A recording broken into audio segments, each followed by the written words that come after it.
Hello and welcome to episode 53 of When the Flames Go Up, the ATFC podcast. We're back after a week off.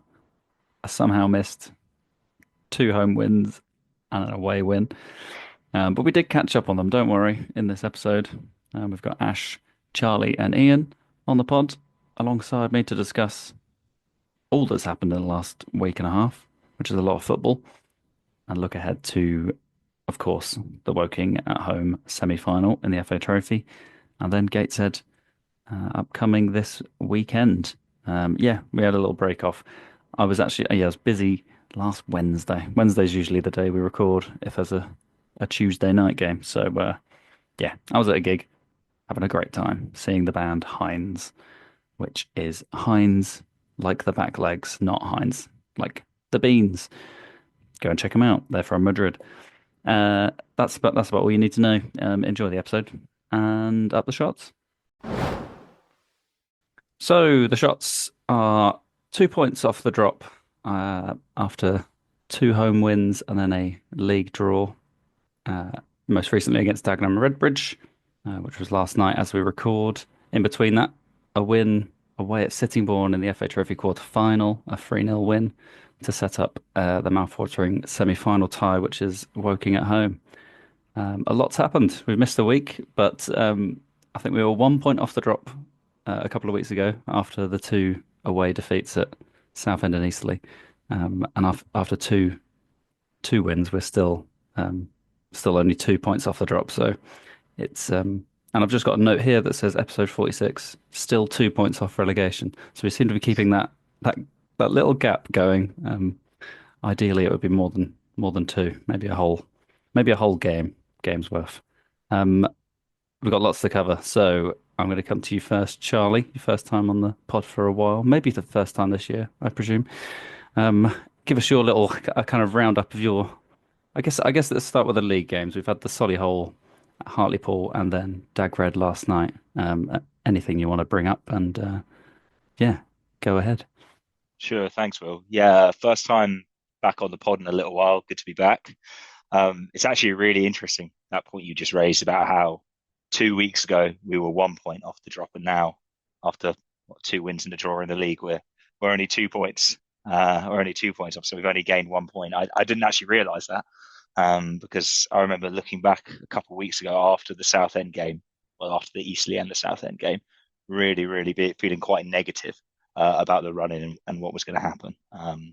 Obviously, since then we've had kind of, I suppose you could say, kind of near perfect results in both the league and cup. Obviously, tinge of disappointment we weren't able to win yesterday. But if we start with the Hartlepool game, I thought that was a really exciting end to the game, or really exciting last 20 minutes, should we say, after what was a pretty drab first hour. But the main positives really there were for me was showing that even though we kind of went behind initially and then got pegged back with a kind of bit of a dodgy second goal where there was clearly a foul in the build-up, the fact that we showed we could come back and win after that was really, really pleasing, because I really felt at the time that could have gone either way. Felt like the atmosphere was really great in the East Bank then as well. So that was absolutely brilliant. And then to follow it up with a great win against Solihull, who obviously have been in pretty awful form, but still to follow up with a great win, fantastic. We obviously needed to start well against them, and we did. So yeah, brilliant. And then finally, the draw against Dagenham. Obviously not perfect. It was a pretty awful game, not one for the purists at all. But I think in the end, I left that game feeling like, well, fortunately we haven't lost it, because I feel like a loss would have been pretty awful to them in the conditions last night. So yeah, overall, have to be happy with 7 points from those three games. Great. Yeah, I was tracking or following the Hartlepool game up in actually not too far from Hartlepool, up in Yarm, North Yorkshire. And there was a moment where we were 22nd in that game, which was horrifying because I was basically I had Gillette Soccer Saturday in front of me and my phone on flash scores at the table, which is don't do that. I don't recommend that at all. It's horrible. So we were 22nd at one point, and I think we ended up, I think we were 18th, maybe a 19th. We jumped up like three spaces with that with the Josh Barrett goal. I'll come to you next, Ash. What are your thoughts on the last three league games? Yeah, it's a good run of form. Well, basically, I came off the back of Southend, which was probably the last pod episode that you guys covered, feeling quite, I'll say, pessimistic about the three games. I think summarising all three as quick as I can, we've done what we needed to do. An out of form Solihull beating them is what we needed to do to keep ourselves above that line. The Hartlepool game, I think, was the best performance out of the three. But considering the games we've got, the squad that we've got, the depth we've got, or should I say the smaller size squad that we have, I think at these last three games we've done what we needed to do. But it does emphasize on how important these games are coming up and how we need to just really get behind the team to get them over the line for this season and get ready for that rebuild next season. Yeah, absolutely, absolutely. Yeah, and I've just you mentioned that. I suppose we had Mago go off last night. Ollie Scott in the was that the Hartlepool game or the Solihull? I think it was the Hartlepool game. Who's out for a couple of weeks. Mags, I'm not sure. I couldn't really see what he did. It was just behind the one of the pillars, but he seemed to kind of go down over on his ankle or something had gone wrong there. So yeah, but we'll get on to kind of the what lineup we expect on Saturday later on. Ian, any final thoughts on the last three league games for you? Yeah, not much different to add from Charlie and Ash. Yeah, after Eastleigh Southend, very, very worried. So 7 out of 9 since is good, but obviously recency bias kicks in about last night being a poor display, and I was down at the on the slab, and there was a couple of Dagenham chances at the High Street end that I think they really should have put away. What is interesting is like Dagenham seem to have sort of dropped down the table quite fast, faster than we have. So there's quite a few teams involved. But again, it's annoying because it's just one of those teams at home, much like sort of Braintree, um, who else? Plenty of others where we just haven't beaten a team around us at home. So yeah, a bit annoyed about last night because it was poor, but at least we're we're slowly getting there. Would have liked the 3 points just to make it a bit more comfortable because it would really be nice to just get this safety in the bag and then we can think more about the nice stuff with the FA Trophy. Yeah, absolutely. Yeah, that's what I was gonna bring up, I suppose. Yeah, I'd put Dag Red in that bracket of a relegation team around us, and I think they are in danger, especially the form they're on.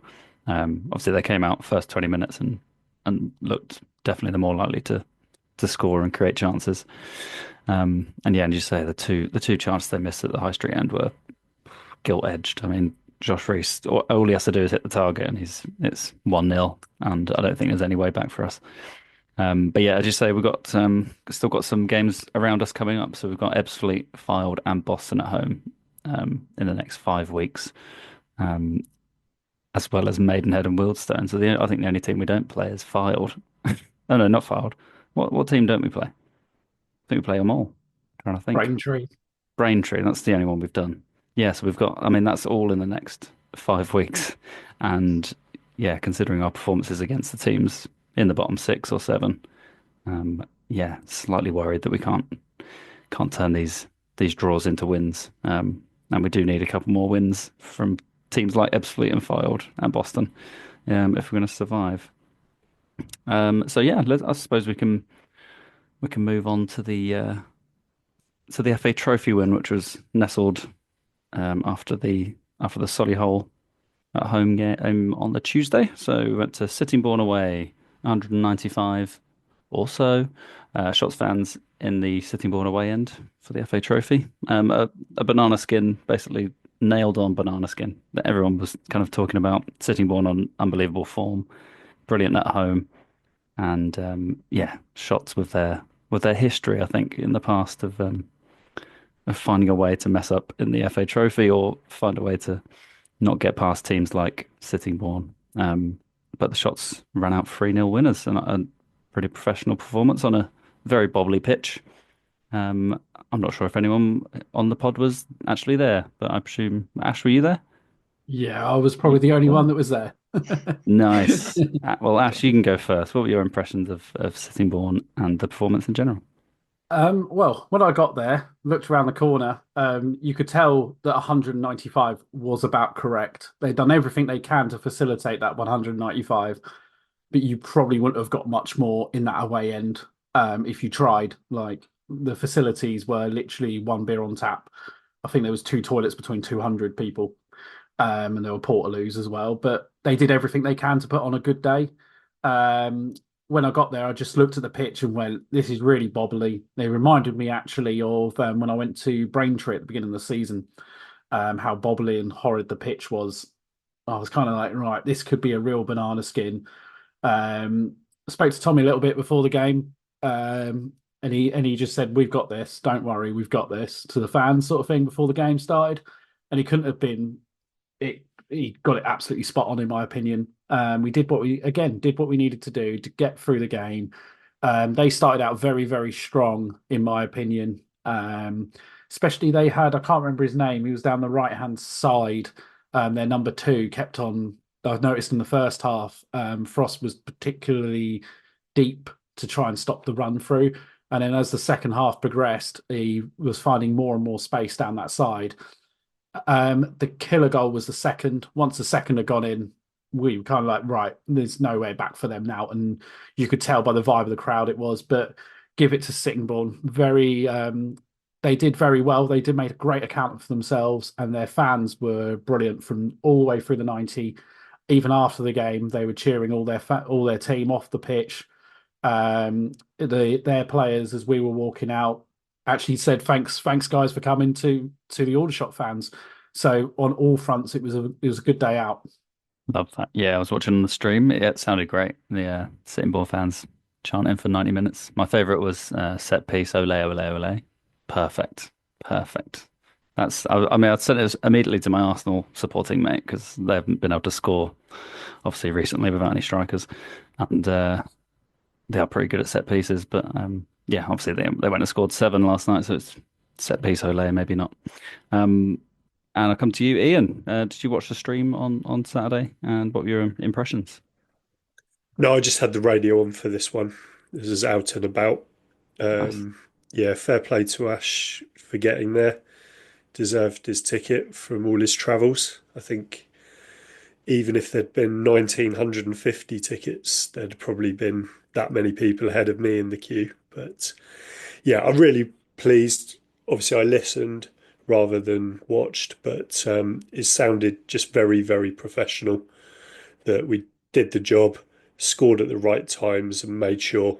And there was never really, for me, any point where I felt particularly nervous. So textbook, how you'd want it to be.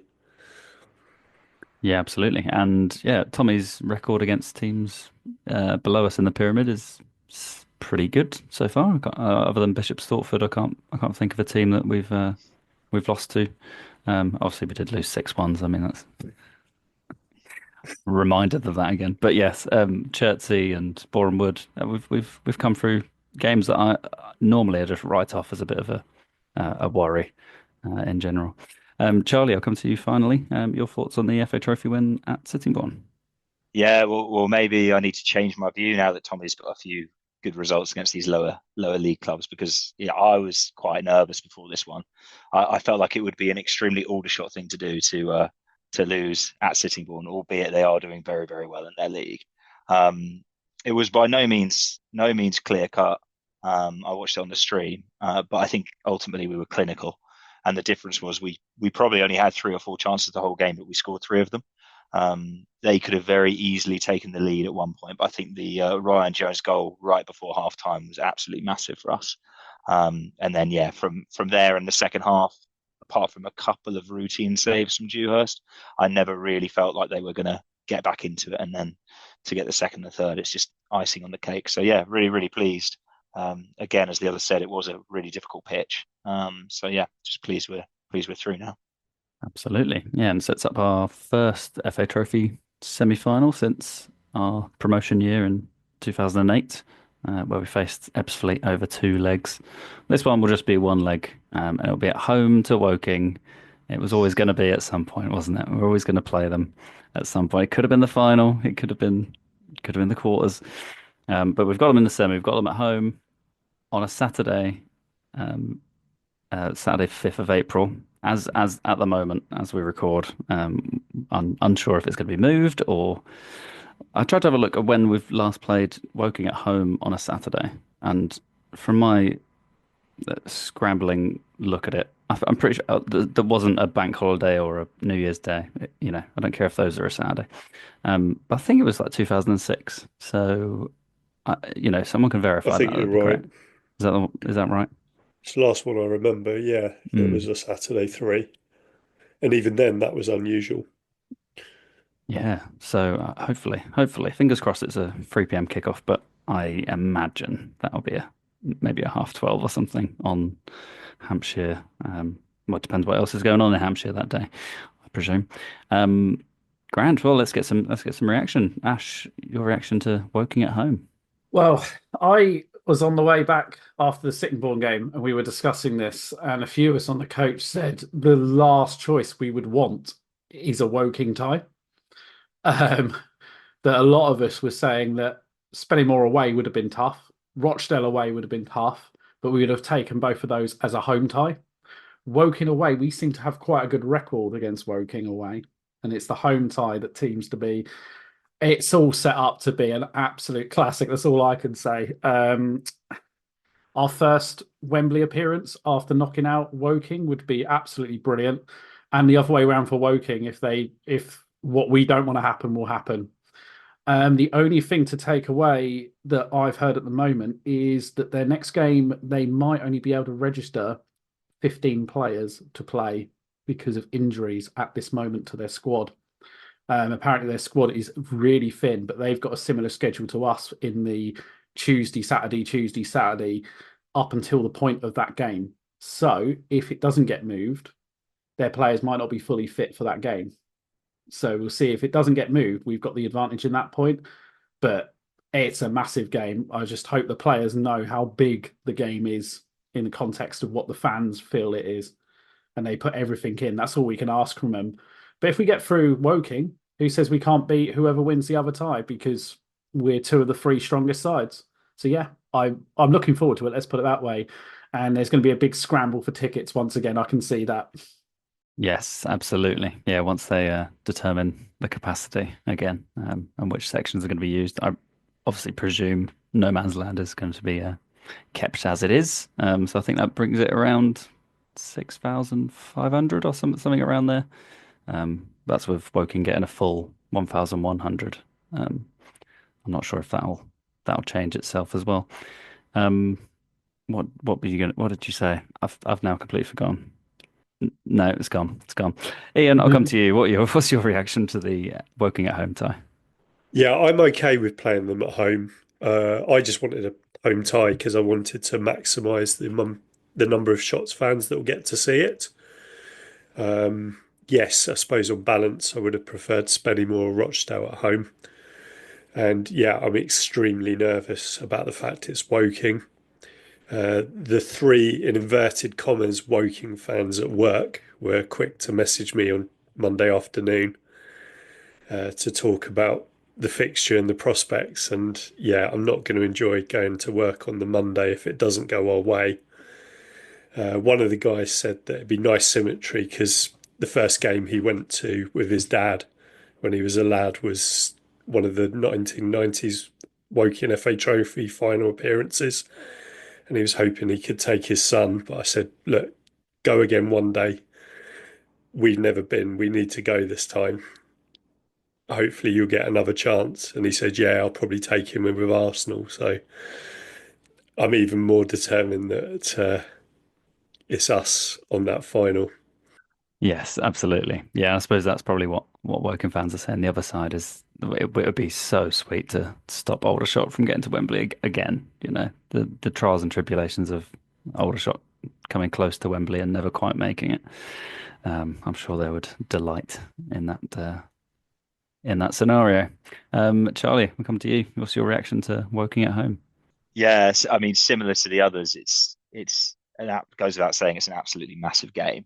anyway. Any FA Trophy semi-final is always going to be a huge game, but for it to be Woking just adds that extra layer. I think the bragging rights of whoever wins this is going to be immense.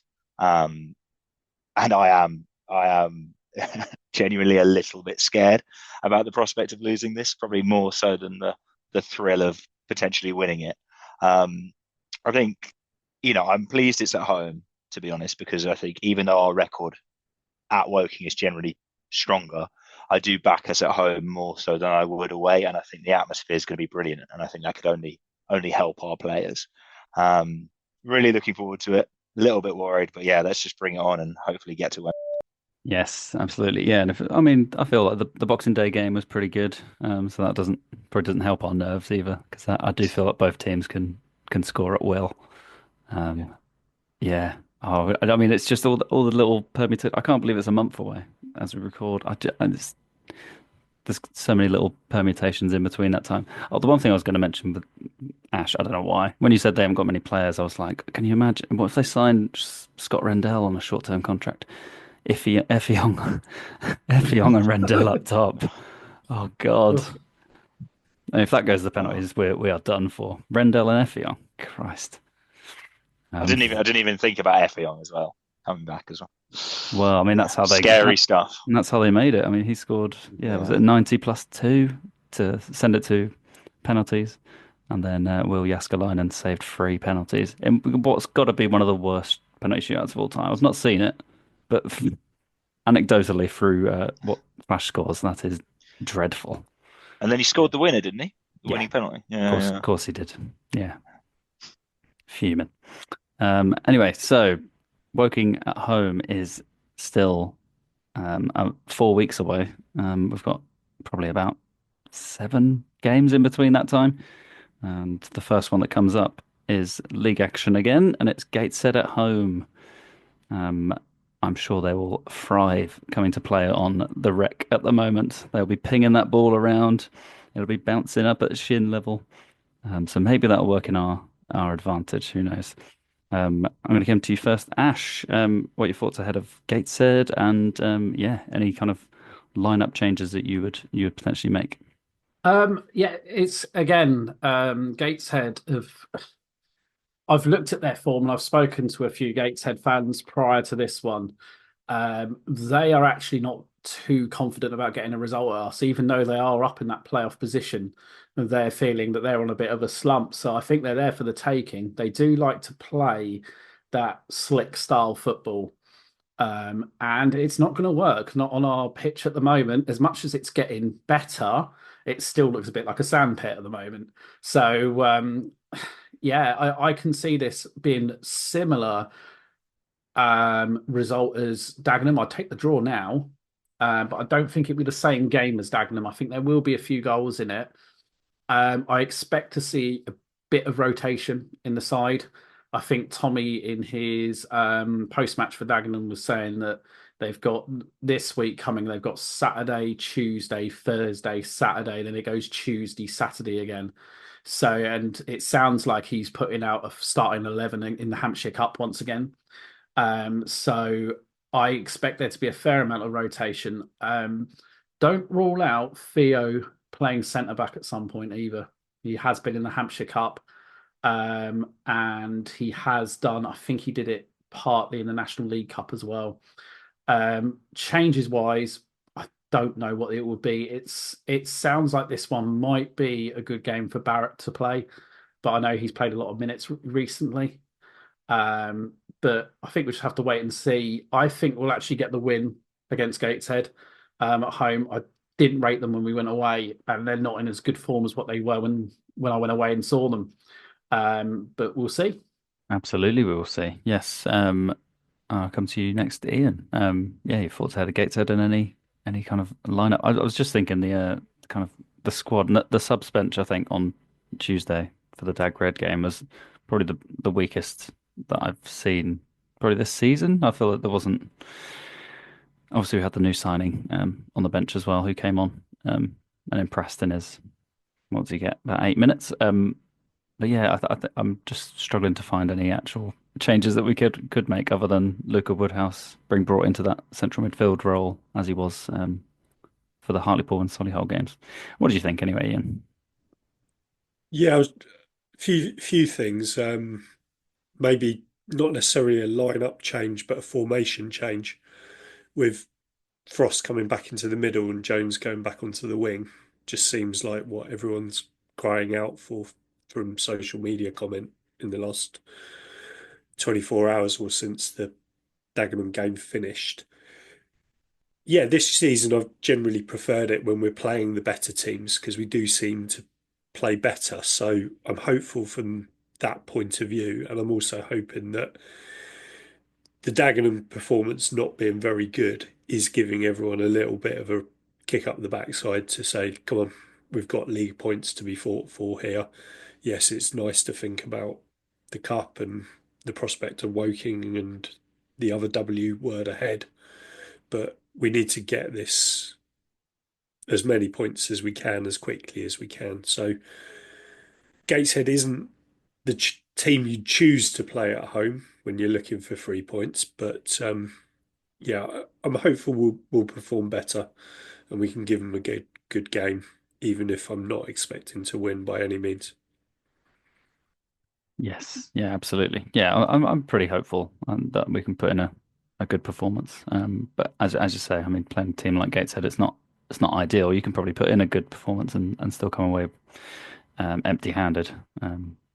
So yeah, yeah, I agree with the yeah Ryan Jones on the left. I think he definitely got completely milked out of the game against Dagenham. They they knew to stop him because if nothing comes through Ryan Jones, then we don't really create anything unless it's at the feet of Josh Barrett. Um, so yeah, having a left footer on that left hand side would be very helpful. Um, Seeing as I think I don't know if we mentioned it, we must have mentioned it in the last episode, but yeah, that is the only side we go down. Aaron Jones did make a break into the opposition half yesterday, past the player, and then gave the ball away. So I think our focus is down that left hand side, and you can see Luca trying to fill that Ollie Scott role where he's bombing on past Frost to give support, but then we've still got a right footer cutting back on to his right. Charlie, your thoughts on Gateshead at the weekend? Yeah, I mean, like the others, it's a tough game. But I think the fact that our pitch is really challenging at the moment could help us here. Um, I don't actually think we're the type of team that sets up is set up to perform that well on a bobbly pitch because I think we saw it against Dagenham where we kind of refused to try and play through the middle of it, presumably because the surface is so difficult, and we were going long consistently, and it wasn't really working. But I think that'll probably hopefully harm Gateshead more than us. They're an excellent footballing team, type of team that can put a lot of goals past you as well. So hoping that yeah, the state of our pitch will do us some favours there. As for the team selection, yeah, I kind of agree with you, Will. I don't think there's too much we can do here. Our squad depth at the moment, due to injuries, is not great, and I'm assuming that Magoma will definitely be out, and I'm assuming that Ollie Scott won't be back either. So you would think the back three would probably pick itself with Ellison just coming into the middle like he did off the bench. And then yeah, I'd agree with you, Ian, on moving Ryan Jones to the left. I think we do look more balanced there. And then apart from that, there's probably not too much I would change. I mean, I know there's been some calls for Madger to get a start ahead of Theo. That's maybe something we could look at, but I'm not convinced he's match fit yet. Still, Tommy certainly doesn't seem to want to give him too many minutes. Not quite sure why that is, but I think that would definitely be worth a look at some point. But yeah, our options are definitely limited at the moment. Yeah, and our kind of injury report over the course of the season has been pretty dire. Um, so yeah, that's yeah. Cause, I mean, forgetting those, I mean James Henry and Dejan Tetek, who I don't think anyone has any clue where they are or how close they are to returning. Certainly not in match day squads at the moment. That's slightly worrying when you look at the upcoming fixtures. So obviously, yeah, the next two games after that are Leeds United under 21s in the National League Cup, and then we've got is it Portchester in the Hampshire Cup on the Thursday? It is. Get in, get in. I didn't know, I thought it was it was that or Tottenham I was going for, but I think that's where the final's being held. Yeah. Getting confused. So after that in the league games, it's then we go to the Saturday, Tuesday in the league, which is Alty away, Maidenhead away, Ebbsfleet at home, Wealdstone away, Rochdale away, and then Fylde at home before Woking at home in the semi-final of the FA Trophy. So March is March and the beginning of April is going to be crazy. So any 3 points we can pick up on Saturday would be much appreciated. And I guess the only other kind of any other business I suppose is yeah is maybe Theo as a discussion point just very briefly in the 2 games that he was suspended for. Luca Woodhouse sat in the central midfield role, um, and then he was and then for the Sittingbourne game, Theo came straight back in. Obviously, we won. I think we're all in agreement where Theo's got space. He is he is fine. He can find a pass. He's actually pretty good. He's got a good passing range. Does his job. But I think the Dagred performance was not good, and he was kind of a highlight or a low light, I suppose, which led to him being kind of cheered off. I'm trying to think of the last player that was cheered off. I presume it was Marvin Morgan all those years ago, but I'm trying to think there must have been someone else in between that time. If anyone wants to throw their hat in the ring for this one. No, I can't remember a time where someone's Right. been kind of cheered or jeered off like that. To be honest, and I do think it's. I think I agree with you. I think he's got some limitations when pressed in possession, and he's probably doesn't get around the pitch as quickly as you'd want your midfield to. However, I do think the kind of cheering and jeering is a little bit harsh. Can't really fault his commitment on that front, but I think bottom line is we did look stronger with him not in the team. I understand with Ollie Scott getting injured, it made sense for Woodhouse to just to drop in to that natural left side for him. But definitely my preference would have been to keep Luca Woodhouse in the midfield based on the couple of games he was in there before. Yeah, I mean, I'd say commitment is an absolute minimum that we expect, but the jeering and the cheering was not good to see. Felt very sorry for him. Um, people have their own opinion on, why he's been picked, etc. But, you know, I don't think it's appropriate to do that. And we need to try and we don't want to build people up unnecessarily, but you do want to try and get behind them.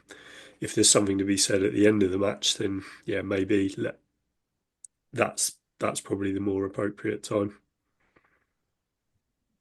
Yeah, absolutely. Yeah, I do agree. I think it's needless, especially in the situation we are in. I think that our thoughts are generally heard about Theo. I feel. I don't know. Maybe that is a way of getting that across. That there's just been a build up. I think across the whole season around Theo's selection, and then I think maybe it's been like the suspensions and then coming straight back into the team, which I think that's twice that's happened. And obviously, as you say, Charlie, I mean, he's come in because of Ollie Scott. And I'm sure the time before we had an injury or something in there. But yeah, it comes at a time where the person alongside him, Hargreaves, is looking better and better every week. I think he's really come on leaps and bounds from the player that I saw in the first 6 or 7 weeks, where I was a bit Uh, worried.